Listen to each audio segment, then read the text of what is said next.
Nader stretched, then slowly flopped back against the headboard of his bed. He had hardly slept a wink, and he was reluctant to leave the comfort of his bed. The responsibilities of the day were doing little to increase his motivation, one responsibility more than others. A faint tremor in the ground, barely the lightest of vibrations, was a reminder to Nader that he didn't have much choice in the matter, though. It was a sensation most wouldn't have even noticed. Nader only recognized it because he knew what to look for. He had experienced it before. It was the source of his work for the day. With a great amount of effort, Nader forced himself out of the safety of his linens and to his feet. He prepared a simple breakfast of eggs and toast and a large mug of coffee, and then sat on his balcony overlooking the city. It was early in the morning, and the city was just starting to stir to life. A small trickle of cars on the streets marked the beginning of the commute to work for many, or return journeys for those who had finished night shifts. A few other people in the apartment building were also enjoying breakfasts out on their balconies. They didn't know what was awaiting them. But Nader knew. He had seen it happen over and over again. He had lived through it over and over again. The eruption came like clockwork for Nader. In only a few hours, the faint tremors he was noticing would become much more significant. Not long after, the volcano nobody had known was there would explode, and the city would be engulfed in a pyroclastic flow. It couldn't be stopped. It was inevitable. At least, for the time being. It was part of Nader's job to buy them time. Not that he needed to rush.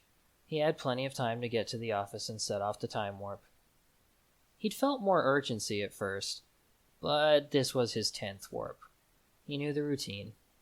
He would finish his breakfast, he would shower and dress for work, and then he would head into the office.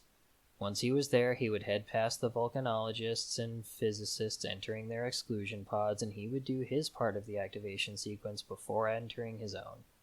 Like clockwork. It was exhausting, if he was honest. But it was the only option to protect the city. They couldn't evacuate everyone. They had tried that before.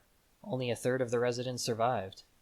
All they could do was keep pressing the reset button to give the volcanologists more time to figure out how to prevent the eruption, or at least significantly reduce the damage it caused. Nader was starting to wonder if such a solution really existed. They had conquered time itself, or at the very least, they had enough mastery of it for a short jump backwards, but they were about to jump for the 10th time, and they still couldn't sate the bloodlust of the Earth itself. It was as if the planet was determined for the city to die. Nader wished that the cycle would finally end. He had hoped they could jump forward instead, but traveling to a destination that doesn't exist yet had proved impossible. All they could do was keep repeating themselves, all but a few of them unaware that such a thing was even occurring. They were surviving on borrowed time.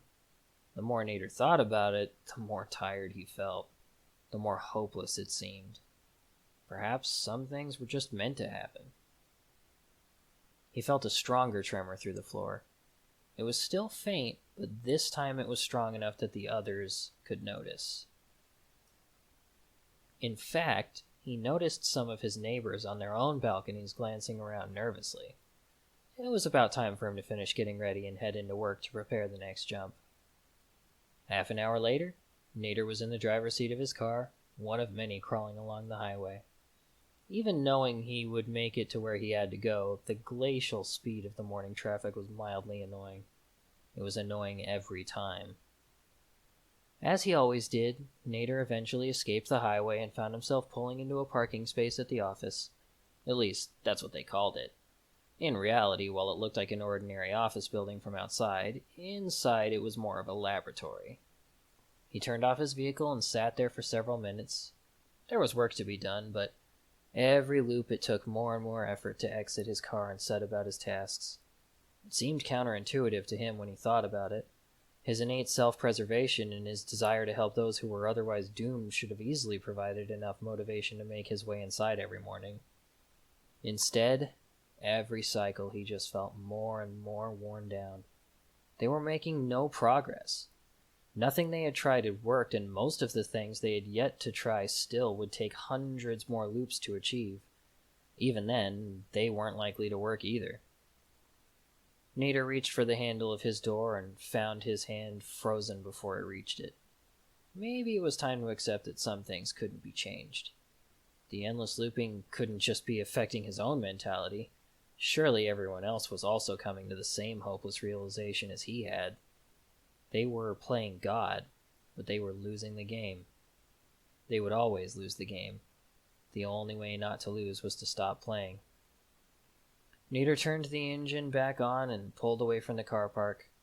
They likely wouldn't be able to make the jump work without him. It took a lot of work from the whole team. He should have felt guilty, but he only felt free.